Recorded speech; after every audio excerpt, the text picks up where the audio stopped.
नौजवान था और यतीम भी था। शौक बन गया दीन पढ़ने का। मोहल्लेदार इलाके वाले कहने लगे कहाँ से कमाएगा, ना बाप है ना माँ है ना घर है, कहाँ से। हजरत रूमी कहते हैं नौजवान ने जंगल में झोंपड़ी लगा ली। वहाँ वो सुबह मदरसे जाता, शाम को जंगल में रहता, वहाँ अल्लाह अल्लाह करता, सबक याद करता। एक दिन बादशाह की बेटी रास्ता भूल गई, जंगल में आई सहेलियों के साथ, बॉडीगार्ड भी साथ थे पर रास्ता भूल गई। खोती खोती शाम हो गई, ऐसी खोई कि जब रात गहरी हो गई तो आके उस नौजवान के पास रुकी और चिल्लाने लगी। शेर के दहाड़ने की आवाज आती है, भेड़िए के बोलने की आवाज आती है। नौजवान अकेला, सहेलियां बिछड़ गई, गार्ड बिछड़ गए। कहने लगी मैं परेशान हूँ, मुझे जगह मिल जाएगी। नौजवान कहता मैंने शहजादी देखी और मुझे भी पता था कि घर एक ही है और आग को अंदर से दरवाजा भी बंद करना पड़ता है, जंगल जानवर भी आ जाते। कहते मेरी छोटी सी कुटिया में, झोंपड़ी में वो आई, रो के कहने लगी सहारा कोई नहीं, अगर मैं पीछे निकलूंगी तो भेड़िए खा जाएगा। कहते मैंने उसे जगह दे दी। अकेली औरत, चिराग जल रहा है, सबक याद कर रहा हूँ। मेरे नबी पाक ने फरमाया जहां मर्द औरत अकेले हो तीसरा शैतान होता है। और शहजादी, वो बच्चा कहता है सबक याद करता रहा सारी रात। वो बच्ची को कहा सो जा, पर वो कहती है नींद मुझे भी कहाँ आई। ऐसे मौकों पर नींद, सारी रात सबक याद करता, थोड़ी थोड़ी देर के बाद चिराग जलता तो उस पर उंगली रखता, हाथ जलता तो पीछे खींचने, फिर दूसरी उंगली रखता, थोड़ी देर के बाद जलता तो खींचने, हाथ सारा जल गया। सुबह किरणें चमकी तो कहने लगा चल निकल जा, दौड़ जा, बस बड़ा सब्र का इम्तिहान हो गया, चली जा। शहजादी बाहर निकली, सिपाही ढूंढ रहे थे। बादशाह खुद जंगल में निकला हुआ था, मेरी बेटी मिल गई। बादशाह तन्हाई में जाके कहने लगा बेटा मैं दुनिया को बताऊंगा कि मेरी बेटी खोई नहीं थी, सिपाही साथ ही थे। ये बड़ा मुश्किल होता है, बेटी तो भूल के भी रात कहीं रह पड़े तो लोग जीने नहीं देते, तो बेटा मुश्किल हो जाएगा मेरे लिए। कहाँ थी? उसने कहा नेक नौजवान के पास। उसने कहा बेटा मैं तो तेरी बात मानूंगा पर दुनिया नहीं मानेगी। अगर उस नौजवान ने किसी को बता दिया कि तू उसके पास थी तो फिर लोग मेरा जीना मुहाल कर देंगे। बेटा मैं मर जाऊंगा, मेरी मजबूरी ये है कि वो कहीं राज ना उगल दे वो नौजवान, उसे कत्ल करना पड़ेगा। औरत ने मिन्नतें की, उस बेटी ने कहा मेरे मौसम को मारोगे, रोई। और वो कहने लगा मैं बादशाह, वो मेरा अपना वकार है, मैं उसको छोड़ नहीं सकता। गिरफ्तार कर लाए सिपाही। वक्त तय हो गया सजा का। अकेले कारकोशरी में रखा गया, जो उसके खास एतबार वाले थे उनकी ड्यूटी लगाई। बादशाह ने बुलाया, पहले बिलम आया। औरत कहने लगी, बेटी कहने लगी एक दफा तो बुलाओ ना, एक सवाल बस पर्दे में रह के पूछना है, और फिर जो आपका जी चाहे मेरे मौसम को मारना तो है, तो मर्जी आपकी। सामने खड़ा किया, नौजवान पर्दे के पीछे, औरत खड़ी हो गई। बादशाह बीच बैठ गया। बीबी कहने लगी सारी रात बेदार मैं भी रही, सोया तू भी नहीं। वो जो तू चिराग के करीब हाथ लगा के जलाता था वो समझ नहीं आई। नौजवान रो पड़ा, कहने लगा क्या करूं, मैंने रसूलुल्लाह का दीन पढ़ा है, क्या करूं, मैंने हुजूर का दीन पढ़ा है। मैंने पढ़ा है कि जानी को सबसे नीचे दोज़ख के सबसे निचले दर्जे में जलाया जाए, उसे जहन्नमियों का पीप और रेशा पिलाया जाए, कंद खिलाया जाए। ये रवायतें पड़ी हुई थी। थोड़ी थोड़ी देर के बाद शैतान मुझे कहता था बदकारी कर ले। मैं अपना हाथ उसी वक्त जब शैतान मशवरा देता तो मैं आग पे करता। मैं कहता अगर ये बर्दाश्त हो गई तो वो भी हो जाएगी। जब हाथ जलता तो मैं समझ जाता नहीं तुझसे तो ये नहीं बर्दाश्त होती तो वो कैसे होगी। फिर मुझे शैतान मशवरा देता कोई देख नहीं रहा तो बुलाने नहीं गया, खुद आई, मैं दूसरी उंगली लगा देता। मैंने हाथ जलाया और मैं समझ गया जब छोटे से चिराग की इतनी सी शमा की आग नहीं बर्दाश्त होती तो दोज़ख कैसे बर्दाश्त होगी। कहता मैं बाज आया। बादशाह ने ये कहानी सुनी, लफ्ज सुने तो चीख मार के रोया। कहने लगा ओ तालिब इल्म, तू तो मेरे नबी का सच्चा गुलाम है, और मेरे रसूल के जो सच्चे गुलाम होते हैं उन्हें फांसियां नहीं दी जाती, उन्हें तख्त पर बिठाया जाता है। अब तुझे सजा नहीं होगी, बल्कि मैं अपनी बेटी का निकाह तेरे साथ करूंगा और मेरे बाद इस सल्तनत का बादशाह भी तू ही बनेगा। अब वो नौजवान वहां नारे लगा रहा है, कहता लोगों तुम मुझे कहते थे दीन से क्या मिलता है, दीन से तो अल्लाह तख्त व ताज भी अता फरमा देता है। अगर नौजवान शर्म व हया वाले बन के रहे अल्लाह सारी इज्जतें दे देगा। देखे ना अल्लाह के फजल से इज्जत मिलती है, और जब कोई इज्जतदारों जैसा काम ही ना करे। एक बात और अर्ज करनी है पर वक्त थोड़ा रह गया। जवानों, मैं ना जब कभी परेशान होता हूँ ना तो मैं ये वाली बात खोल के पढ़ता हूँ वाला, ये बात ढारस बनाती है। ढारस तवानाई देती है, पूरा मजमून बांधा है। आला हजरत कहते हैं बेरूपिया था, मदारी, रूप बदल बदल के दिखाया करता था, बादशाहों से इनाम लेता था। एक दिन औरंगजेब आलमगीर के पास आ गया, कहने लगा मैं रूप बदलूंगा, अगर आप पहचान ना सके तो मैं इनाम लूंगा। आपने फरमाया मैं कोई ऐसे वैसा बादशाह नहीं, कहा मुझे धोखा देना मुश्किल है, कहा नहीं मैं रूप बदलूंगा। हजरत औरंगजेब आलमगीर बड़े नेक बादशाह गुजरे, बड़े परहेजगार। वो बेरूपिया कहने लगा मैं रूप बदलूंगा, आप नहीं पहचान सकेंगे। फरमाया चल जितना तेरे अंदर जोर है लगा ले। हजरत ने ऐलान किया कि मैंने फौजी भर्ती कर दे, 2 माह के बाद टेस्ट होगा। वो 2 महीने दौड़ता रहा, रंग रूप बनाता रहा, आया टेस्ट देने, 2-3 सिपाहियों का इम्तिहान लिया, उसकी बारी आई तो 10 रुपए दिए, कहने लगे तेरे आने जाने का किराया मैंने तुझे पहचान लिया है। कुछ दिनों के बाद जाने लगे सफर पर, तो भिखारी आ गए खैरात मांगने, उसने भी सारे मुंह पर स्याही मार ली, कपड़े फाड़ लिए, सर के बाल मुड़ा लिए, भवे तक कटा ली, बदरंग होके आया, कासा आगे किया तो हजरत ने 10 रुपए डाले, कहने लगे तेरे आने जाने का किराया मैंने पहचान लिया है। कुछ दिन गुजरे तो टीचर की जरूरत थी, उसने मुंह से बड़ी कर ली, दाढ़ी नकली लगा ली, सर पे जिना कैप पहन ली, एक शेरवानी ले ली और हाथ में छड़ी पकड़ के आया, कहने लगा मैं उस्ताद हूँ, 2-4 बंदों का इम्तिहान लिया, उसकी बारी आई तो 5 रुपए दिए, 10 रुपए दिए, का तेरा किराया मैंने पहचान लिया। 2 साल गुजर गए, वो जब भी आता हजरत पहचान लेते। एक दिन सफर पे जा रहे थे, बहुत बड़ा लश्कर था, जिहाद करने जा रहे थे औरंगजेब आलमगीर, तो देखा एक पहाड़ी है, पहाड़ी पे लोग जा भी रहे हैं आ भी रहे। औरंगजेब आलमगीर पूछने लगे यहाँ क्या है, कहने लगे बाबा जी बैठे हैं दुआ करते हैं, अल्लाह के नेक बंदे हैं। औरंगजेब कहने लगे यार पुराने लोग सारे ही अल्लाह वालों को मानते, ये भी मुसीबत आई है जितनी नहीं आई है, सारे लोग ही मानते। कहने लगे जरा मैं दुआ ना करा लूं, बच्चे काम जा रहा हूँ। औरंगजेब बादशाह थे, बादशाह लोग नाजुक मिजाज होते हैं, घोड़े से उतरे, बड़ी मुश्किल से पहाड़ी पे चढ़े, ऊपर गए तो लाइन लगी है, बाबा जी कार में बैठे, कहने लगे मैंने मिलना, मैं औरंगजेब हूँ। उन्होंने कहा हमारा बाबा उस तरह का पीर नहीं कि अमीर आए तो रंग और हो, गरीब आए तो और हो, यहाँ अगर मिलना है तो लाइन में लग जाओ, सब एक जैसे। अब लाइन में खड़े हो गए, 50 आदमी आगे थे, कहते हैं 51वां नंबर था। थक गया धूप में खड़ा खड़ा, जब मैं पहुंचा गार के दाने तो मैंने बाबा जी के चेहरे पे नजर डाली तो बड़ा नूरानी चेहरा, बड़ी खूबसूरत लबो लहजा। मैंने कहा मेरे जैसा आदमी भी पगड़ी बांध ले तो अच्छा लगने लग जाता है, बड़ा खूबसूरत अंदाज। कहते हैं मैं उनके पास अत्ताहियात की हालत में बैठ गया, मैंने कहा हुजूर मैं जा रहा हूँ जिहाद करने, दुआ करना। बुजुर्गों ने हाथ उठाए, अल्लाह इसकी मदद फरमा, दीन को गलबा अता फरमा, इससे दीन का सच्चा पक्का सिपाही बना। फिर थपकी दी, 2-4 नसीहतें निकाल डाली, देखना जुल्म न करना, ज्यादती न करना, जब तू जीत खर न करना, गुरूर न करना, नसीहतें भी कर दी। कहते अब जब मैं उठा तो 2-4 दिनार बतौरे नजराना मुसल्ले के नीचे रखे, और उल्टे कदम जब मैं गार से उतरा उन्होंने रुमाल झाड़ा और उठ के खड़े हो गए, कहने लगे आज नहीं तूने पहचाना, आज नहीं तूने पहचाना, मेरा इनाम बनता है, आज नहीं पहचाना, ला पैसे। औरंगजेब कहने लगा यार तूने हद कर दी, कहाँ चढ़ा कहाँ खड़ा रहा, धूप में थक गया, कमाल कर दी भाई तूने, बता तू क्या लेगा, अब तू जल्दी बता, वो कितने लोग पीछे धूप में खड़े हैं, लश्कर सारा खड़ा है, क्या लेगा। उसने कहा सबसे कीमती हीरे वो है जो तेरे सर के ताज में लगे हुए, मुझे तेरा ताज चाहिए।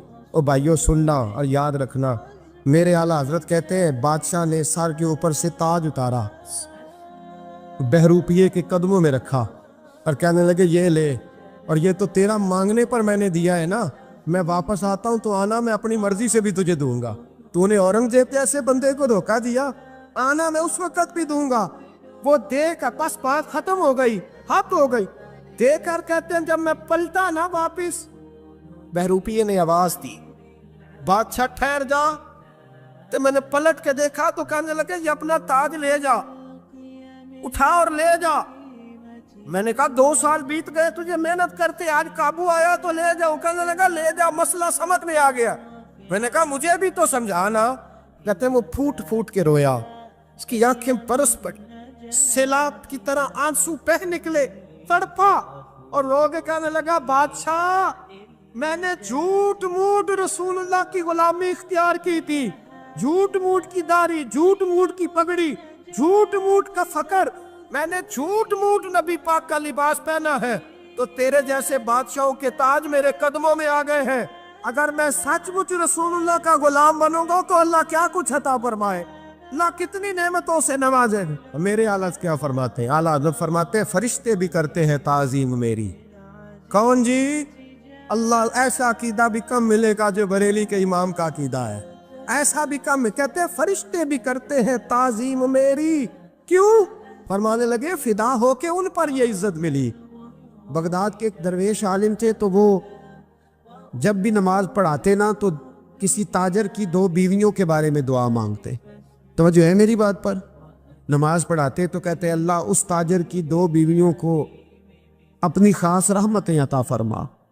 एक दिन लोग उनके गिर्द इकट्ठे हो गए, कहने लगे बाबा जी बताएं तो सही वो बीवियां कौन थी जिनके लिए आप दुआ मांगते। तो फरमाने लगे मेरे शहर का एक ताजर था, बहुत बड़ा ताजर था, मालदार था पर बे औलाद था।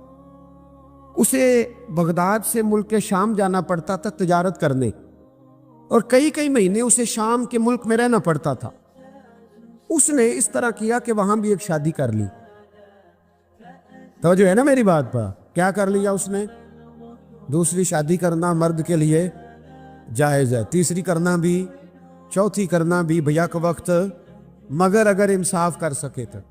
अगर चारों में हम ना आधा मसला सुनते हैं और आधा ही बयान करते हैं, अगर इंसाफ ना कर सके फिर उसके लिए 4 जायज़, फिर वो एक ही रखेगा।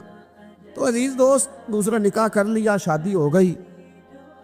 अब वो वहां कुछ ज्यादा वक्त गुजारने लगा, मालदार आदमी था, बीवी को मकान भी लेके दे दिया। अब वो जरा देर से आता वापिस, और जब आता भी तो उसके वो वाले अंदाज ना होते जो पहले हुआ करते थे। अब बीवी से बड़ा जासूस भी कोई नहीं होता, उसको तो पहले पता चल जाता है कि माजरा क्या है, उसे बड़ी खबर होती है। तो उसने महसूस कर लिया कि बदले बदले से मेरी सरकार नजर आते। वो कहने लगी अब के जब आता जाता है तो इसके हालात कुछ बदले बदले से हैं, माहौल कुछ और है। उसने एक बूढ़ा आदमी जो उसका अजीज भी था और समझदार भी था उसको तैयार किया। कहने लगी अब के जब मुल्क के शाम जाए ना तो इसका पीछा करना और खबर करना कि कहाँ रहता है, कहाँ जाता है, क्या करता है। वो बूढ़े बुजुर्ग जो थे वो खातून के कहने पर कुछ उसने किराया भी दिया। वो उस ताजर के पीछे गए और वापस आके खबर दी। कहने लगे कि ये तो 2-3 साल बीत गए, इसने वहां भी शादी की हुई है, तुझे बताया ही नहीं। बीवी बड़ी समझदार थी, हौसला मंद, जीरत, उसने शोर नहीं मचाया। उसने कहा कि मैं ना अब जब आएगा ना तो तरीके से बात करूंगी और पूछूंगी कि ऐसा क्यों किया। और ये भी उसने आके बताया कि अगर तेरे साथ निकाह के बाद उसे औलाद नहीं मिली तो औलाद वहां भी कोई नहीं, कि मुकम्मल तफसीलात। अब जब इस दफा खामंद आया तो आते ही वो बीमार हो गया, कमजोर होने लगा। अब खातून ने मुनासिब नहीं समझा कि आते ही धड़ाम से मैं उसके सर पर ये बुत ये फोड़ दूं कि तूने निकाह किया हुआ है और मुझे बताया नहीं। वो जरा तसल्ली में रही, कुछ वो बीमार था, हौसला रखा, खिदमत करती रही। कुछ दिन गुजरे तो वो ताजर इंतकाल कर गया, फौत हो गया। अब राज खुल न सका, इद्दत गुजारी, और जब सारा माल जमा किया ना तो अशरफियों की बोरियां भर गई। सारा माल उस बीबी का, 4 बोरियों में अशरफियां, 4। यहां तो पेट का दोज़ख है, माज़ अल्लाह भरता ही नहीं। हाल मिन मजीद, हाल मिन मजीद। वो जो कहते थे ना कि बस बाहर चला जाऊं और बाहर मैं कुछ थोड़े से पैसे कमा के 2-3 साल में लौट आऊंगा, फिर यहाँ आके कोई कारोबार करूंगा, वो गए हैं तो वापिस नहीं आए। वो जो कहते थे ना बस मैंने इतना सा कारोबार करना है कि मकान बन जाए, उन्होंने 4 मकान भी बना लिए हैं, लेकिन ब्रेक हल में मजीद की दौड़ है। अब 4 बोरियां उस औरत ने छुपाए रखी। कोई बंदा नहीं जानता बगदाद में कि मुल्क के शाम में ताजर की दूसरी बीवी भी है। जब वो फारिग हुई तो उसने उस बूढ़े जासूस को फिर बुलाया और 2 बोरियां ऊंट पे रखी, खुद भी साथ बैठी और मुल्क के शाम गई। अल्लाह अकबर। वो बुजुर्ग कहते हैं मैं ऐसे नहीं दुआ करता। उसको जाके कहने लगी मैं अकेली वारिस नहीं हूँ, आधे की वारिस तू भी है। मैं अकेली वारिस नहीं, ये तक़सीम विरासत है, आधी की वारिस तू भी है। तो रख अपने पैसे, मुझे पता है उसने निकाह किया था पर मुझे बताया नहीं था, तो रख अपने पैसे, मैं तुझे दे रही हूँ, आधे तेरे हैं आधे मेरे हैं। उसने नजर उठाई तो रो पड़ी, कहने लगी नहीं अब ये सारे तेरे ही हैं। اگر تو اللہ سے ڈرتی ہے تو میں بھی رب سے ڈرتی ہوں، اگر تو مصطفیٰ کریم کا کلمہ پڑھتی ہے تو میں بھی اسی نبی کی ماننے والی ہوں۔ کہا بات کیا ہے، میرا کیوں ہے سارا؟ تو وہ خاتون کہنے لگی وہ 2 سال 3 سال سے میرے ساتھ نکاح تھا اور اس نے بتایا تھا مجھے کہ میری بیوی بھی ہے، اور میں غریب تھی تو میرے والدین کو بھی بتایا تھا کہ میری دوسری شادی ہے۔ یہ مکان اس نے مجھے لے کے دیا تھا، میرے تمام اخراجات وہ پورے کرتا تھا، نان و نفقہ کا خیال رکھتا تھا، لیکن اب کہ جب وہ آیا تو وہ بیمار تھا۔ اس نے مجھے بتایا کہ مجھے طبیب نے بتایا ہے کہ میں شدید بیمار ہوں، شاید بچ نہ سکوں۔ تو کہنے لگی وہ مجھے کئی لاکھ روپے بھی دے گیا اور جاتے دفعہ مجھے طلاق بھی دے گیا، فارغ کر گیا۔ کہنے لگا تو جہاں چاہے میرے بعد نکاح کر سکتی ہے، اور کہنے لگا میں چاہتا تھا پہلی بیوی کو بتا دوں، موقع نہیں بنا اور اس کا دل نہ ٹوٹے، بتا نہیں پایا، لہذا وہ مجھے ڈھیر سارے پیسے دے چکا ہے، سارا میرا حصہ مجھے پہلے سے دے چکا ہے۔ میری بہن اب یہ 4 بوریوں میں سے 2 میری نہیں بلکہ 4 کی 4 ہی تیری ہے، تو ہی اس کی حقدار ہے۔ تو بزرگ کہتے ہیں مجھے بتاؤ جن کے اندر اس قسم کے تقوی کی جھلک ہو ان کے لیے ہر نماز کے بعد دعا مانگنی چاہیے کہ نہیں مانگنی چاہیے؟ حضرت عمر کے زمانے میں ایک نوجوان تھا، نیک تھا، مسجد جایا کرتا تھا رات کو۔ تو مسجد جا رہا تھا تو رستے میں ایک عورت نے دعوت گناہ دی، ابن عساکر نے اس کو لکھا ہے۔ تو نوجوان تھا، خواہشات تھی، کچھ طبیعت مائل ہو گئی، ابھی ادھر جا ہی رہا تھا کہ کسی نے آیت پڑھ دی والی من خاف مقام ربی جنتان، جو رب کے سامنے کھڑے ہونے سے ڈرے گا اللہ 2 جنتیں دے گا۔ واقعی ڈر گیا، وہ واقعی ڈر گیا، اتنا ڈرا کہ بے ہوش ہو کے گر پڑا۔ بیماری سے لوگ بے ہوش ہوتے ہیں، پیسے ڈوب گئے بے ہوش ہوتے ہیں، بچے کے غم میں بے ہوش ہوتے ہیں۔ سچ بتاؤ کبھی خوف خدا سے بھی بے ہوش ہوتا کوئی دیکھا ہے؟ ہمارے ہاں تو روز مرہ ہی نہیں ہے بھائی، اور بڑی باتیں ہیں بے ہوش ہونے کی، ڈرنے کی، غش کھانے کی۔ بے ہوش ہو کے گر پڑا، بوڑھے باپ کو کسی نے بتایا بچہ بے ہوش پڑا ہے، اٹھا کے گھر لائے، گھر لا کے کہا بیٹا کیا ہوا؟ نوجوان ہے، چڑھتی جوانی ہے پر پاکیزہ بڑی ہے۔ کہنے لگا ابا جی گناہ کی طرف چلا گیا تھا پر میں نے آیت سن لی جو اللہ کے سامنے کھڑے ہونے سے ڈرے گا رب 2 جنتیں دے گا، میں ڈر گیا تھا، رب واقعی 2 جنتیں دے گا۔ باپ رو پڑے، ابا جی کی آنکھوں میں آنسو آئے اور کہا پتر اللہ بڑا مہربان ہے، اس کے وعدے سچے ہیں، واقعی 2 جنتیں دے گا۔ اس نے پھر ایک چیخ ماری اور اس طرح کی ماری کہ اس کی روح ہی پرواز کر گئی، روح ہی پرواز کر۔ کشتگان خنجر تسلیم را، عشق کی خنجر سے قتل ہو گئے لوگ۔ صبح حضرت عمر کو پتا چلا کہ انہوں نے تو رات جنازہ بھی پڑھ دیا، تدفین بھی کر دی۔ جناب عمر فرمانے لگے اتنا نیک نوجوان خوف خدا سے دنیا سے چلا گیا، مجھے کیوں نہیں بلایا میں جنازہ پڑھتا؟ فاروق اعظم فرما رہے ہیں میرا شوق تھا میں اس کا جنازہ پڑھتا۔ کہ حضور